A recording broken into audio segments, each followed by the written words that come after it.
1939, the month January. We're still some months away from the Second World War, but tensions are on the rise. Hitler and Nazi Germany were looking to expand.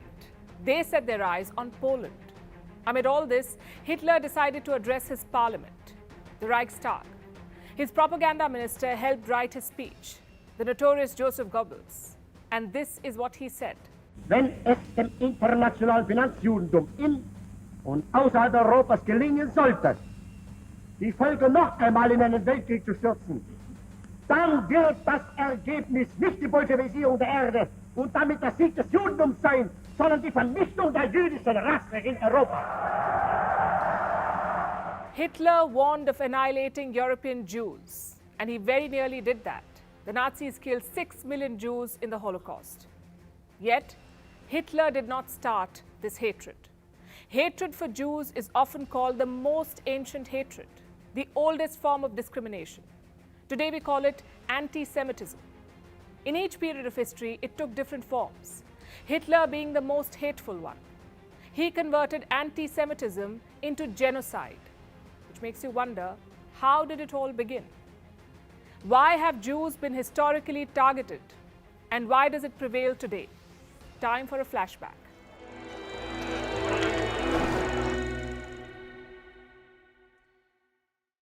Let's start with the early Roman Empire. And this was before Christianity. So the Roman subjects were pagans. They believed in a number of gods and forces. But Jews did not. Like today, they were monotheistic. They believed in just one God. So the Romans were suspicious. Everything about the Jews seemed like a red flag to them. They wouldn't intermarry, they observed Sabbath, and they circumcised their young. Today, if you don't understand something, you learn about it. But this was the 1st century BC. If you did not understand something, you villainized it. And that's what happened to the Jews. You can find examples in many Roman writings. The poet Juvenal said Jews are drunken and rowdy. The lawyer Cicero talked about how Jews always stick together, how they had power in assemblies, all classic anti-Semitic tropes. Things became worse after the death of Jesus Christ. Now we know who crucified Jesus. It was the Romans. But Christian propaganda hid that for a long, long time. Now I'm throwing some dates at you, so listen closely. Jesus was crucified in the year 33 AD. Like I said, the Romans did it. Years later, in 70 AD, the Romans destroyed the Temple of Jerusalem. It was like a watershed moment. Christians and Jews saw it as divine punishment. The New Testament reflected that. Instead of the Romans, it now blamed the Jews. Jews were depicted as killers of Jesus. It's a myth, an absolute falsehood. But back then, people believed it. In fact, why back then? Even today, many people believe it. Such sentiments led to a religious rivalry, Christians versus Jews. And the church played a key role in this. They taught all kinds of anti-Semitic things, like Jews had no reason to exist anymore. Their whole job was to prepare for Jesus Christ's arrival. And since that was done, Jews had nothing more to do. Their existence was seen as an anomaly. Many of them were forced to flee. We covered the Jewish dispersion in our last episode. You can watch it here. But fleeing did not mean a life of freedom. Anti-Semitism followed them. In 312 AD, Rome moved closer to Christianity. Their emperor, Constantine, converted. And pretty soon, the Roman Empire became Christian. So the church now had more powers. It could influence the emperor. As a result, new laws were created. Jews were shunned to the margins of society. They were also denied basic rights and freedoms. In some places, Jews had to wear markers, like a yellow badge or a hat called Hodenhut. The idea was to identify and stay away from them. Remember, all this was over religion because the Jews refused to accept Christianity. And propaganda played an important role in this hatred. I'll give you some examples. In 1144, a 12-year-old boy was found murdered in Norwich. His name was William. There was no evidence of who killed him, no leads, so the case was a dead end. But 4 years later, a monk turned up in Norwich and he said the Jews had killed William.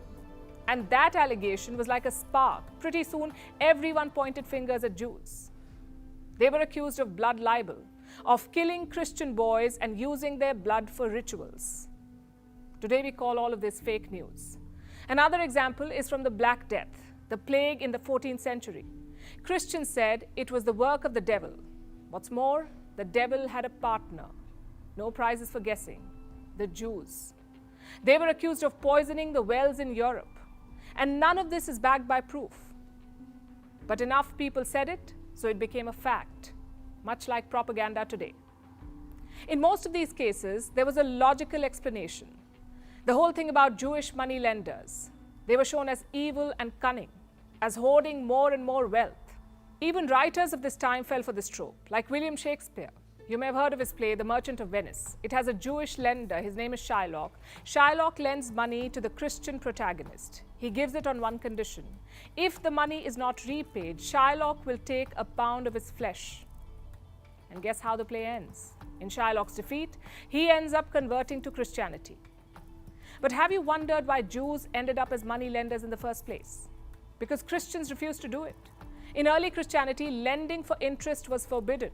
But someone had to do it, and that someone was the Jews. It wasn't some devious plan to conquer the world, it was just economics. But European leaders never understood that. They feared and persecuted the Jews. They were banished from European kingdoms. In the year 1290, Jews were expelled from Britain. In 1306, from France. In 1348, from Switzerland. And in 1394, from Germany. We are talking about an entire religious group expelled. In many ways, anti-Semitism was a convenient tool. You could use it anywhere.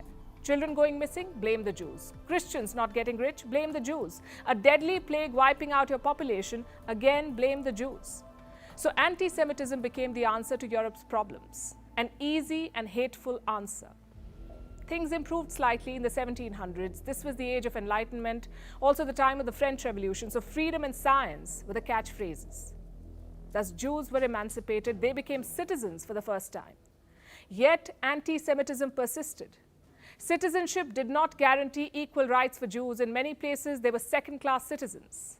And until now, anti-Semitism was based on religion. It was Christianity versus Judaism.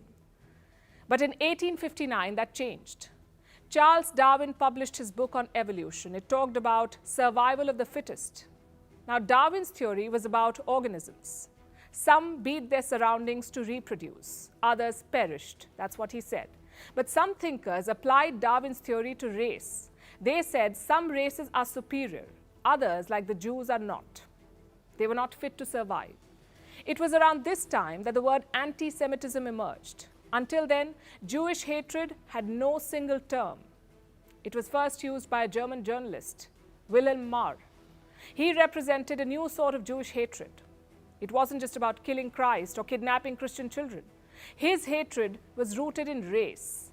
He believed Jews could change the racial structure of Germany. And Hitler used this theory later on. Such beliefs led to violence across Europe. Take the Russian Revolution, for example. It was followed by hundreds of Jewish pogroms. Between 30 and 70,000 Ukrainian Jews were killed. Same in Poland and Belarus. Nazi Germany was the culmination of everything we've just said, of centuries of anti-Semitism. Hitler blamed Jews for Germany's defeat in the First World War. He wanted a pure Aryan Germany. At first, his policies were focused on marginalization. Jews were fired from government services, their businesses were shut down. But after 1939, the policy changed.